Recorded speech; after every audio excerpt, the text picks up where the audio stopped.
Welcome back to my YouTube channel. Today, we're going to talk about something that I think affects almost all of us, whether we realize it or not. You know that feeling, right? That little ping of anxiety when you check your phone, just hoping for a like. Or maybe when you ask a friend, hey, was that the right thing to say? It's such a common feeling, but you know what? It's also a trap. So let's dive into why we're so hooked on chasing approval, and most importantly, how we can start to reclaim our own genuine self worth. This quote, wow, it just hits the nail on the head, doesn't it? We're so often taught to see approval as this prize, this shiny reward for doing something right. But what if it's not a reward at all? What if it's actually a leash, keeping our sense of self completely tied to what other people think of us? That idea right there is at the very core of what we're going to break down today. All right, so let's start with the world we're all living in right now, what Youth Plus calls the culture of clout. And that's the perfect name for it. It's this environment where our attention and the attention we get from everyone else has become a real, measurable form of currency. I mean, this might sound like a joke, but it gets to the absolute heart of the issue. More and more, we're living our lives like we're on a stage, performing for an audience. If your post doesn't get a ton of engagement, was the moment still beautiful? If nobody comments on your new outfit, do you still feel good in it? We've all kind of gotten used to this constant need to perform. And the money in this new economy, it's clout. It's this direct digital measure of social power. More followers, more shares, more of those little blue check marks. It all adds up to this perception of influence. But as Youth Plus points out, the line between having genuine influence and just desperately needing attention is getting blurrier and blurrier every single day.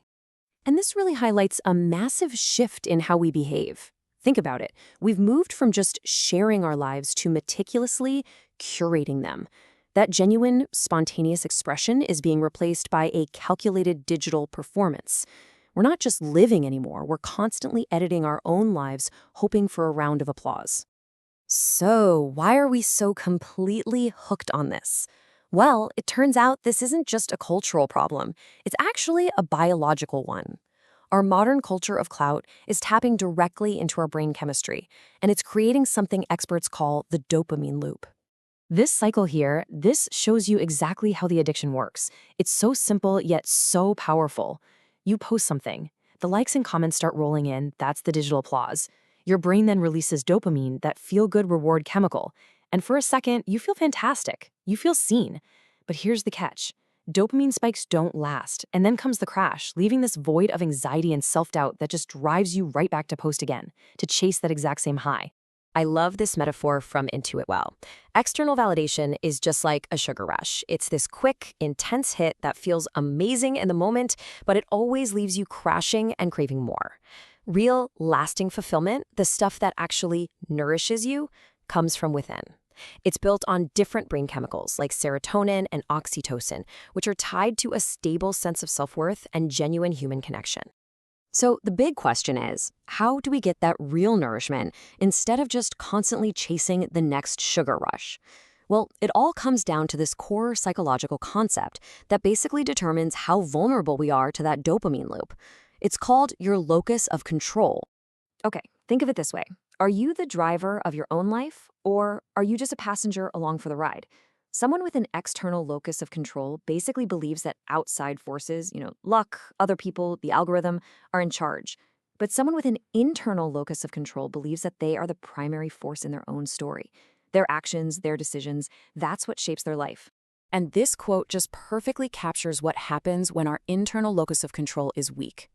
If you don't intentionally take charge of your own mind, if you don't sit on that throne and rule your own kingdom, you create a power vacuum. And guess what? The opinions, the expectations, and the judgments of other people will rush right in to fill it.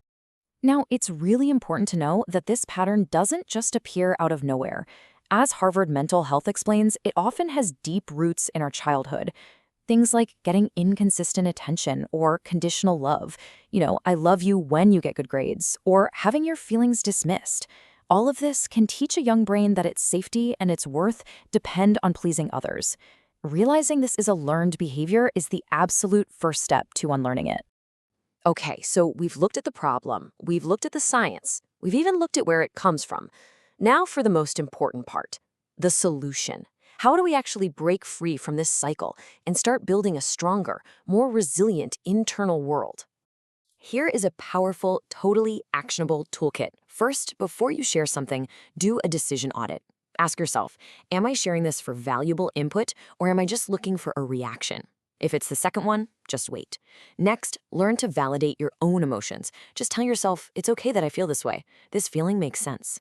Another great one is to build quiet wins. Achieve something and let that satisfaction be yours and yours alone for a little while.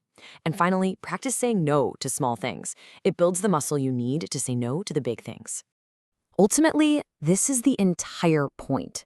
The journey isn't about becoming totally immune to praise or criticism. We're all human. It's about shifting your foundation. It's about making that external validation a nice bonus, not the oxygen you need to breathe. True success is really measured by how aligned you are with your own values, not by the volume of the applause you get. And I want to leave you with this final, really powerful question. In a world where everyone is performing, curating, and chasing cloud, how much real, unfiltered living is actually getting done? If an algorithm is defining your self-worth, maybe it's time to log off and find your center again. Thanks for watching my video. If you liked it and learned something, and you want to share your own opinion or your experience, please comment down below. I would absolutely love to see your thoughts and experiences. Don't forget to subscribe to my channel and turn on that notification bell so you get notified when I upload more videos like this. Have a good day. Bye.